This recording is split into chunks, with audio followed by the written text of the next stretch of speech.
নমস্কাৰ বন্ধুসকল মোৰ নাম গোবিন্দ ৰাজ কৰ্মজন এষ্ট্ৰবাস্তু এক্সপাৰ্ট নুমেলজিষ্ট বন্ধুসকল আপোনালোকৰ সুবিধাৰ্থে মই চেনেলটোত বাস্তুৰ সম্পৰ্কে সংখ্যা তত্ত্বৰ সম্পৰ্কে জ্যোতিষৰ সম্পৰ্কে তাৰ লগতে তন্ত্ৰৰ বিভিন্ন প্ৰয়োগৰ ভিডিঅ'সমূহ আপলোড কৰি থাকোঁ গতিকে যদিহে আপোনালোকৰ মোৰ চেনেলৰ ভিডিঅ'সমূহ চাই ভাল লাগে অনুগ্ৰহ কৰি মোৰ চেনেলটো সাবস্ক্ৰাইব কৰিব ভিডিঅ'সমূহ লাইক কৰিব কমেন্ট কৰিব আৰু যিমান পাৰে শ্বেয়াৰ কৰিব বন্ধুসকল আজি মই আপোনালোকৰ লগত আলোচনা কৰিবলৈ আগবাঢ়িছোঁ যদিহে আপোনাৰ ঘৰত ভুল দিশত মেইন গেটখন থাকে মেইন দুৱাৰখন থাকে তেন্তে তাৰ বাস্তুৰ প্ৰতিকাৰ আমি কিদৰে কৰিব লাগে বন্ধুসকল বাস্তু শাস্ত্ৰত আমাৰ মুখ্য দুৱাৰখন মেইন গেটখনক যথেষ্ট মহত্ব দিয়া হৈছে কিয়নো সেই দুৱাৰেদি আমাৰ ঘৰলৈ সুখ সমৃদ্ধি আহে দুখ আহিলো সুখ আহিলো জম দেৱতা আহিলো মা লক্ষ্মী আহিলো সেই দুৱাৰেদি আমাৰ ঘৰত প্ৰৱেশ কৰে আমাৰ ঘৰত পজিটিভ নিগেটিভ দুইটা এনাৰ্জি সেই মুখ্য দুৱাৰেদি প্ৰৱেশ কৰে গতিকে আমাৰ মুখ্য দুৱাৰখন আৰু মেইন গেটখন আমাৰ ঘৰখনৰ উন্নতি সমৃদ্ধিৰ কাৰণে অত্যন্ত গুৰুত্বপূৰ্ণ বন্ধুসকল বাস্তু শাস্ত্ৰত আনকি আমাৰ মুখ্য দুৱাৰখন কেনে ধৰণৰ হ'ব লাগে সেই বিষয়েও কোৱা হৈছে যে মুখ্য দুৱাৰখন অন্য দুৱাৰতকৈ ডাঙৰ হ'ব লাগে দুবলীয়া হ'ব লাগে মুখ্য দুৱাৰখন কাঠৰ হ'লে বেছি ভাল মুখ্য দুৱাৰখনৰ সন্মুখত কোনো কাঁইটীয়া বৃক্ষ জাবৰৰ দম ইলেক্ট্ৰিচিটি পোষ্ট বা কোনো ধৰণৰ ডাঙৰ বৃক্ষ থাকিব নালাগে বুলি কোৱা হৈছে মুখ্য দুৱাৰখন সদায় সুন্দৰ হ'ব লাগে বুলি কোৱা হৈছে মুখ্য দুৱাৰখন সদায় চাফচিকুণ কৰি ৰাখিব লাগে বুলি কোৱা হৈছে মুখ্য দুৱাৰখন খুলতে মেলোতে কোনো কাৰণতে তাত বেয়া ধ্বনি বা সাউণ্ড উৎপন্ন নহয় হেতু কথা ধ্যান ৰাখিবলৈ কোৱা হৈছে এইদৰে মুখ্য দুৱাৰ সম্পৰ্ক বাস্তুত বিভিন্ন ধৰণৰ উপদেশ দিয়া হৈছে বন্ধুসকল আমাৰ ঘৰত সাধাৰণতে দুৱাৰ বুলি ক'লে আমাৰ মেইন গেটখন হেতু সেই দুৱাৰেদি আমাৰ ঘৰ বা বাৰীত মানুহ প্ৰৱেশ কৰে দ্বিতীয়তে আমাৰ মুখ্য দুৱাৰখন তৃতীয়তে আমাৰ এক্সিট পইণ্ট অৰ্থাৎ বাহিৰত যদি কিবা দুৱাৰ আছে যি দুৱাৰেদি বাহিৰলৈ যাব পাৰি সেই তিনিখন দুৱাৰক বিশেষ মহত্ব দিয়া হৈছে বাকি ভিতৰৰ যিখিনি দুৱাৰ আছে ভিতৰত ধৰক কিচেনৰ দুৱাৰ বিভিন্ন ৰুমৰ দুৱাৰ সেই ক্ষেত্ৰত তিনিটা নিয়মে লাগু হয় সেই নিয়ম কেইটা হৈছে যে ভিতৰৰ যিবিলাক দুৱাৰ আছে সেই দুৱাৰবিলাক মুখামুখিকৈ থাকিব নালাগে ইখন দুৱাৰ সিখন দুৱাৰ মুখামুখিকৈ থাকিব নালাগে দ্বিতীয়তে একেডাল সৰল ৰেখাতে তিনিখন দুৱাৰ একেলগে থাকিব নালাগে তাৰোপৰি এই দুৱাৰবিলাক খুলোতে মেলোতে কোনো কাৰণতে আৱাজ কৰিব নালাগে কেতিয়াবা কিছুমান দুৱাৰ খুলোতে কৰ্কৰ আৱাজ কৰে শব্দ কৰে তেনেকুৱা আৱাজ কৰিবলৈ কেতিয়াও দিব নালাগে সময় সময় কবজাবিলাকত তেল দি থাকিব লাগে এইদৰে ভিতৰ দুৱাৰবিলাকৰ সম্পৰ্কে কোৱা হৈছে কিন্তু এতিয়া কথা হ'ল আমাৰ ইম্পৰ্টেন্ট কোনকেইখন হৈছে মেইন দুৱাৰখন মেইন গেটখন আৰু আমাৰ ঘৰৰ এক্সিট পইণ্ট অৰ্থাৎ যদি বাহিৰলৈ যাবৰ কাৰণে পিছফালে বা দুৱাৰ থাকে তেন্তে সেইখন দুৱাৰো সমানে ইম্পৰ্টেন্ট মেইন দুৱাৰখন মেইন গেটখন আৰু এক্সিট পইণ্টটো অৰ্থাৎ এই তিনিখন দুৱাৰ আমাৰ কাৰণে যথেষ্ট গুৰুত্বপূৰ্ণ বন্ধুসকল এতিয়া কথা হ'ল আমাৰ ঘৰখন যিকোনো দিশলৈ মুখ কৰি থাকিব পাৰে কাৰোবাৰ দক্ষিণ দিশলৈ মুখ কৰি থাকিব পাৰে পূব দিশলৈ মুখ কৰি থাকিব পাৰে পশ্চিম দিশলৈ মুখ কৰি থাকিব পাৰে আমাৰ ঘৰখন বিভিন্ন দিশলৈ মুখ কৰি থাকিব পাৰে বাস্তুত কোনো দিশকে বেয়া বুলি কোৱা নাই প্ৰত্যেক দিশকে গুৰুত্ব সহকাৰে লোৱা হৈছে প্ৰত্যেক দিশতে একোজনকৈ দিকপাল আছে প্ৰত্যেক দিশতে দেৱতা বহি আছে প্ৰত্যেক দিশতে গ্ৰহৰ স্থান আছে যেনেকৈ উত্তৰ দিশত বুধ গ্ৰহ উত্তৰ পূবত গুৰু বৃহস্পতি পূব দিশত সূৰ্য গ্ৰহ দক্ষিণ পূবত শুক্ৰ দক্ষিণত মংগল দক্ষিণ পশ্চিমত ৰাহু পশ্চিমত শনি উত্তৰ পশ্চিমত চন্দ্ৰমা আৰু ব্ৰহ্মস্থানত কেতুৰ স্থান বুলি কোৱা হৈছে ঠিক তেনেকৈ উত্তৰ দিশৰ দিকপাল হৈছে কুবেৰ দেৱতা পূব দিশৰ দিকপাল ইন্দ্ৰ দক্ষিণৰ দিকপাল যম দেৱতা পশ্চিম দিশৰ দিকপাল বৰুণ দেৱতা বুলি কোৱা হৈছে এইদৰে প্ৰত্যেকটো দিশকে মহত্ব দিয়া হৈছে আপোনাৰ ঘৰখন যি দিশলৈ মুখ কৰি নাথাকক কিয় প্ৰত্যেক দিশতে ভাল দুৱাৰ আছে মই আগতে আপোনালোকক এবাৰ কৈছিলোঁ যে পূব দিশত যদি আপোনাৰ দুৱাৰ থাকে তেন্তে E3 বা E4 থাকিব লাগে E3 E4 হৈছে পদৰ নাম প্ৰত্যেকটো দিশতে 8খনকৈ দুৱাৰ আছে টোটেল 8 4 গুণ 32খন দুৱাৰৰ কথা বাস্তুত কোৱা হৈছে আৰু প্ৰত্যেক দিশতে দুখন ভাল দুৱাৰ আছে দক্ষিণতো দুখন ভাল দুৱাৰ আছে যাক S3 S4 বুলি কোৱা হয় পশ্চিমতো দুখন ভাল দুৱাৰ আছে যাক কোৱা হয় W3 W4 উত্তৰতো তিনিখন ভাল দুৱাৰ আছে বুলি কোৱা হৈছে N3 N4 আৰু N8 পূব দিশতো E3 আৰু E4 এই দুখন দুৱাৰক ভাল বুলি কোৱা হৈছে গতিকে অশুভ দিশা নাস্তি অৰ্থাৎ কোনো দিশে অশুভ নহয় প্ৰত্যেক দিশে আমাৰ জীৱনত এটা বিশেষ ভূমিকা পালন কৰে কিন্তু বন্ধুসকল কোনো কাৰণতে আপোনাৰ ঘৰৰ মুখ্য দুৱাৰখন মেইন গেটখন দক্ষিণ পশ্চিম দিশত থাকিব নালাগে বা আপোনাৰ ঘৰত যদি এক্সিট পইণ্টৰ দুৱাৰ আছে সেইখনো কেতিয়াও দক্ষিণ পশ্চিম দিশত থাকিব নালাগে বন্ধুসকল ইয়াৰ এটা কথা হৈছে যে দক্ষিণ পশ্চিম দিশটো কোনে কন্ট্ৰোল কৰে ৰাহুৱে কন্ট্ৰোল কৰে ৰাহু হৈছে নিগেটিভ এনাৰ্জি আৰু সেই দক্ষিণ পশ্চিম দিশটোতে গোটেই আখৰিক শক্তিখিনি বাস কৰে বুলি কোৱা হৈছে সেইকাৰণে এই দিশত যদি আপুনি দুৱাৰ খুলি দিয়ে তেন্তে আপোনাৰ জীৱনলৈ নিগেটিভিটি আহে, আপোনাৰ উন্নতি স্থবিৰ হয়, কৰ্মত বাধা আহে, সমস্যা আপোনাৰ পিছাই নেৰে। সেইকাৰণে দক্ষিণ পশ্চিম দিশত আপুনি আপোনাৰ মুখ্য দুৱাৰখন মেইন গেটখন স্থাপন কৰিব নালাগে, নহ'লে ঘৰলৈ সমস্যা 100% আহিবই। যদি আপোনাৰ ঘৰতো এই দক্ষিণ পশ্চিম দিশত খিৰিকী আছে তেন্তে খিৰিকীৰ কাৰণে ডাঠ পৰ্দা লগাই ৰাখিব, পাৰিলে বন্ধ কৰি ৰাখিব, কেতিয়াবা প্ৰয়োজন হ'লে খুলিব। কিন্তু যদি মেইন দুৱাৰ মেইন গেট আছে তেন্তে তাক তাৰ পৰা আঁতৰোৱাৰ ব্যৱস্থা কৰিব, যদি ব্যৱস্থা কৰিব নোৱাৰে তেন্তে প্ৰতিকাৰ কৰাৰ ব্যৱস্থা কৰিব, অন্যথা কিন্তু দক্ষিণ পশ্চিম দিশত থকা দুৱাৰে সমস্যা দিয়েই। বন্ধুসকল, এতিয়া কথা হ'ল আপোনাৰ ঘৰখনত পূব দিশলৈ মুখ কৰি আছে ধৰি ল'লোঁ, কিন্তু আপোনাৰ মুখ্য দুৱাৰখন E3 E4 পদত নাই, অন্য পদত আছে, যাৰ কাৰণে আপোনাৰ সমস্যা হৈছে। বা ধৰি ল'লোঁ আপোনাৰ মেইন যিখন গেট আছে সেই গেটখন কিবা কাৰণে E3 E4 পদত নাই, অন্য কোনোবা পদত আছে, যাৰ কাৰণে আপোনাৰ সমস্যা হৈছে। এতিয়া তাৰ কাৰণে আমি কি কৰা উচিত? বন্ধুসকল, পৰাপক্ষত গেটখন বা মেইন দুৱাৰখন পাৰিলে চেঞ্জ কৰি দিব লাগে। যদি কিবা কাৰণে নোৱাৰে, ধৰি লওক কাৰোবাৰ জেগা নাথাকে, ঠাই নাথাকে, বা কাৰোবাৰ আৰ্থিক অৱস্থা ইমান টনকিয়াল নহয় যে পটকৈ দুৱাৰখন চেঞ্জ কৰি দিব পাৰিব বা গেটখন চেঞ্জ কৰি দিব পাৰিব, তেওঁলোকে কি কৰা উচিত? বন্ধুসকল, যদি আপোনালোকৰ পূব দিশত মেইন ড'ৰ বা মেইন গেট আছে আৰু সেই মেইন গেট বা মেইন ড'ৰখন কিবা কাৰণে ভুল হৈ আছে, ভুল পদত আছে, যাৰ কাৰণে আপোনালোকৰ সমস্যা হৈছে, তাৰ প্ৰতিকাৰ স্বৰূপে আপোনালোকে এছএছৰ ষ্ট্ৰিপ অৰ্থাৎ ষ্টেইনলেছ ষ্টীলৰ ষ্ট্ৰিপ পোৱা যায়। মই স্ক্ৰীণত আপোনালোকক দেখাই দিছোঁ।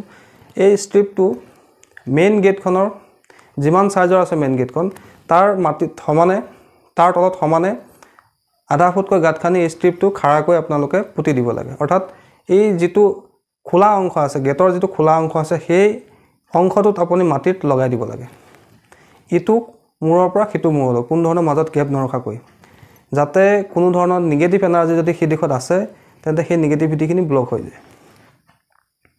কেনেকৈ লগাব লাগে? মেইন গেটখন দুটা খুঁটা আছে, এটা খুঁটাৰ পৰা আনটো খুঁটালৈকে যিকণ খালী জেগা আছে তলত আপোনালোকে অকণমান গাঁত খানি সেই ষ্ট্ৰিপটো খাৰাকৈ, ষ্ট্ৰিপটো সাধাৰণতে 4 ইঞ্চিমান থাকে বা কেতিয়াবা 1.5 ইঞ্চি 2 ইঞ্চি ষ্ট্ৰিপো থাকে, এনেকৈ খাৰাকৈ সেই ষ্ট্ৰিপটো আপোনালোকে মাটিত পুতি দিব মেইন গেটখনৰ সমানে।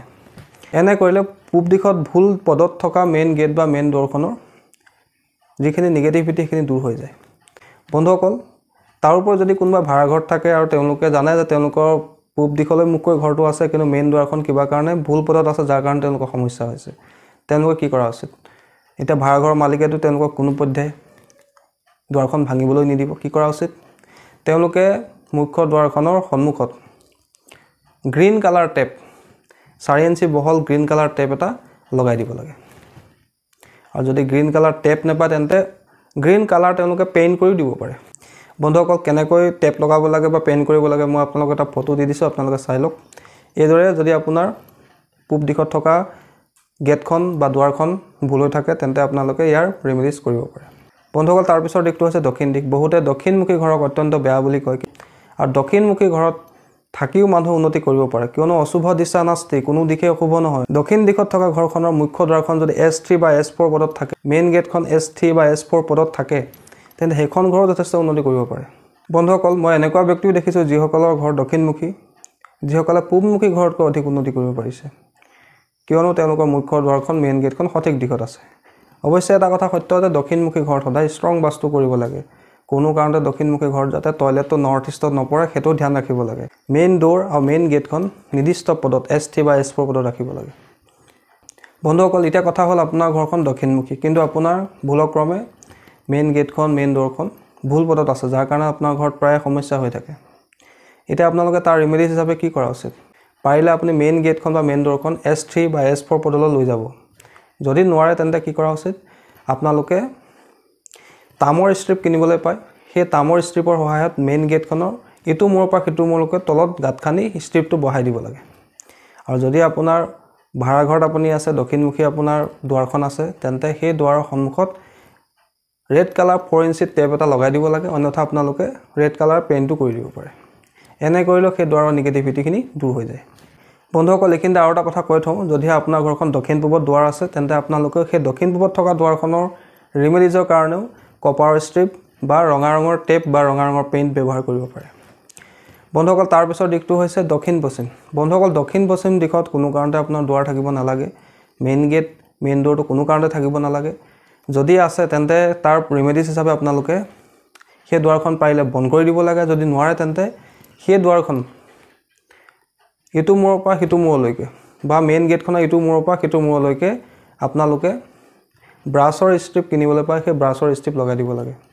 বা যদি আপুনি ভাড়াঘৰত আছে, আপোনাৰ দুৱাৰখন দক্ষিণ পশ্চিম দিশলৈ মুখ কৰি আছে, তেন্তে সেই দুৱাৰৰ সন্মুখত আপোনালোকে য়েল্ল' কালাৰ টেপ লগাই দিব লাগে, নহ'লে য়েল্ল' কালাৰ পেইণ্ট কৰি দিব লাগে। তাৰ পিছৰ দিশটো হৈছে বন্ধুসকল পশ্চিম দিশ। বন্ধুসকল পশ্চিম দিশতো দুখন ভাল দুৱাৰ আছে, যাক কোৱা হয় W3 আৰু W4। পশ্চিমমুখী ঘৰৰ যদি আপুনি বনায় তেন্তে আপোনাৰ মেইন দুৱাৰখন, মেইন গেটখন এই দুটা পদতে থাকিব লাগে। যদি কিবা কাৰণে সেই পদত নাই তেন্তে আপোনাৰ ঘৰত নানান সমস্যা হ'ব পাৰে। যদি আপোনাৰ মেইন দুৱাৰখন, মেইন গেটখন পশ্চিম দিশত আছে আৰু পশ্চিম দিশত ভুল পদত আছে, যাৰ কাৰণে আপোনালোকৰ সমস্যা হৈছে, পাৰে যদি আপোনালোকে নিজৰ গেটখন বা মেইন দুৱাৰখন W3 আৰু W4 পদত লৈ যাব।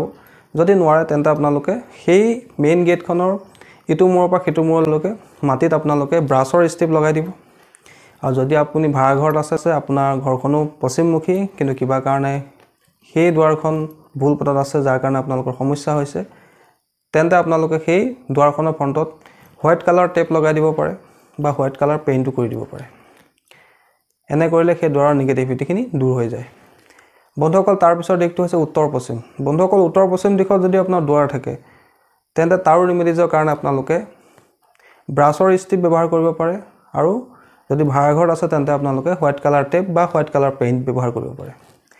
বন্ধুসকল তাৰ পিছৰ দিশটো হৈছে উত্তৰ দিশ। উত্তৰ দিশতো দুখন ভাল দুৱাৰ আছে, N3 আৰু N4।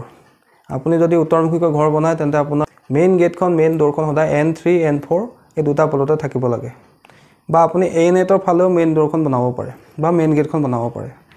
যদি কিবা কাৰণে আপোনাৰ উত্তৰমুখী ঘৰত মেইন গেটখন বা মেইন দুৱাৰখন নিৰ্দিষ্ট পদত নাই, যাৰ কাৰণে আপোনাৰ সমস্যা হৈছে, তেন্তে আপুনি তাৰ ৰেমেডিজ হিচাপে কি কৰিব লাগে?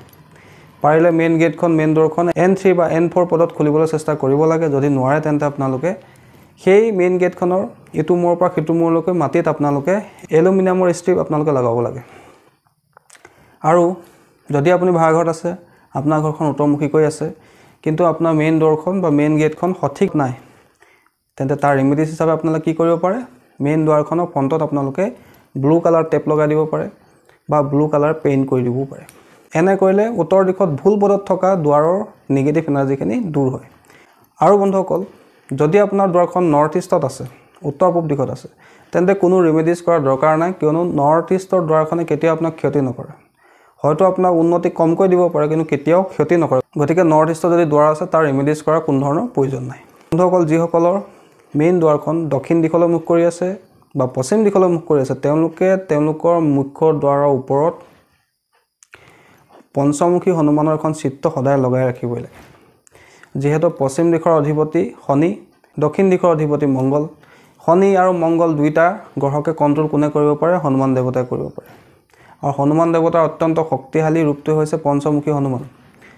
যাতে এই দিশ দুটাই আপোনাক যদি কিবা কাৰণে সমস্যা দি আছে, সমস্যা যাতে আপোনাক বিশেষ দিব নোৱাৰে, তাৰ কাৰণে আপোনালোকে যদি আপোনাৰ ঘৰখন দক্ষিণমুখীকৈ আছে, পশ্চিমমুখীকৈ আছে, তেন্তে আপোনালোকে আপোনাৰ ঘৰৰ মুখ্য দুৱাৰৰ বাহিৰৰ ফালে পঞ্চমুখী হনুমানৰ এখন চিত্ৰ লগাই ৰাখিব।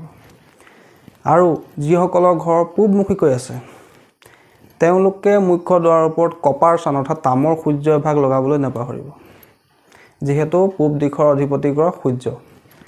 বন্ধুসকল তাৰ পিছৰ দিশটো হৈছে উত্তৰ দিশ। উত্তৰ দিশলৈ যদি মুখ কৰি আপোনাৰ ঘৰখন আছে, তেন্তে আপুনি নিজৰ মুখ্য দুৱাৰৰ ওপৰত কৰিৰ তোৰণ লগাবলৈ নাপাহৰিব বা গণেশ দেৱতাৰ চিত্ৰ লগাবলৈ নাপাহৰিব বা স্বাস্তিক অংকন কৰিবলৈ নাপাহৰিব, কিয়নো এই দিশটোৰ অধিপতি হৈছে কুবেৰ দেৱতা। বুধ গ্ৰহে আমাক বুদ্ধি প্ৰদান কৰে, কুবেৰ দেৱতাই আমাক ধন প্ৰদান কৰে, আৰু ধন আৰু বুদ্ধিৰ দেৱতা হৈছে গণেশ দেৱতা। গতিকে যদি আপোনাৰ ঘৰখন উত্তৰ দিশলৈ মুখ কৰি আছে, তেন্তে আপোনাৰ ঘৰৰ মুখ্য দুৱাৰৰ ওপৰত গণেশ দেৱতাক স্থান দিব, স্বাস্তিক অংকন কৰিব আৰু কৰিৰ তোৰণ লগাব। বন্ধুসকল এই টিপছটো আপোনালোকে ফ'ল' কৰিব, নিশ্চয় ইয়াৰ পৰা আপোনালোকে ভাল ফল লাভ কৰিব। বন্ধুসকল আশা কৰিছোঁ আজি আপোনালোকে গম পালে, যদিহে আপোনাৰ ঘৰত ভুল দিশত মেইন গেটখন বা মেইন দুৱাৰখন আছে আৰু আপুনি কিবা কাৰণে সেই গেটখন বা দুৱাৰখন চেঞ্জ কৰিবলৈ আপোনাৰ অসমৰ্থ বা ভুল পদত আছে কিন্তু সঠিক পদত নিবৰ কাৰণে আপোনাৰ সমস্যা হৈছে বা ঠাই নাই, তেন্তে আপোনালোকে কি ৰিমেডিজ কৰিব লাগে? আৰু বন্ধুসকল এই ষ্ট্ৰিপবিলাক আপোনালোকে যিকোনো অনলাইন প্লেটফৰ্মত পাই যাব। এমাজন, ফ্লিপকাৰ্ট আপোনালোকে চাৰ্চ কৰিলে হ'ল copper strip brush strip, aluminium strip, SS strip বা ষ্টেইনলেছ ষ্টীলৰ ষ্ট্ৰিপ বুলি আপোনালোকে চাৰ্চ কৰিব, নিশ্চয় পাই যাব। তাৰ পৰা আপোনালোকে এই ৰেমেডিজখিনি নিজে কৰিব পাৰিব। বন্ধুসকল, এইদৰে বাস্তু আপোনাৰ ঘৰৰ এটা ইটা নভঙাকৈ, কোনো ক্ষয় ক্ষতি নকৰাকৈ, ভঙা চিঙা নকৰাকৈ কৰিব পাৰি। বাস্তু অৰ্থ এইটো নহয় যে আপোনাৰ ভুল দিশত দুৱাৰখন আছে ভাঙি দিবই লাগিব, ভুল দিশত টয়লেটটো আছে ভাঙি দিবই লাগিব। বন্ধুসকল, কেৱল এটা কথা আপোনালোকে ধ্যান ৰাখিব যে উত্তৰ পূব দিশত যাতে কোনো কাৰণতে টয়লেট নাথাকে, টেংকি নাথাকে। তাৰ কোনো ধৰণৰ ৰেমেডিজ নাই, আৰু যদি ৰেমেডিজ কৰেও তাৰ পৰা কোনো ধৰণৰ ফল নাপায়। গতিকে আপোনালোকে সদায় নিজৰ উত্তৰ পূব দিশটো ক্লিন কৰি ৰাখিব চেষ্টা কৰিব, কোনো কাৰণতে সেই দিশত বাস্তুটোক উৎপন্ন হ'বলৈ নিদিব। বন্ধুসকল, আশা কৰিছোঁ আজি আপোনালোকে গম পালে, যদিহে আপোনালোকৰ ঘৰত ভুল দিশত মেইন গেটখন থাকে, মেইন ডোৰখন থাকে, তাৰ প্ৰতিকাৰ হিচাপে আমি কি কৰা উচিত। বন্ধুসকল, আশা কৰিছোঁ আপোনালোকৰ ভিডিঅ'টো ভাল লাগিলে। যদি ভাল লাগিলে অনুগ্ৰহ কৰি ভিডিঅ'টো লাইক কৰি দিব, কমেণ্ট কৰিব আৰু মোৰ চেনেলটো ছাবস্ক্ৰাইব কৰিব। ধন্যবাদ।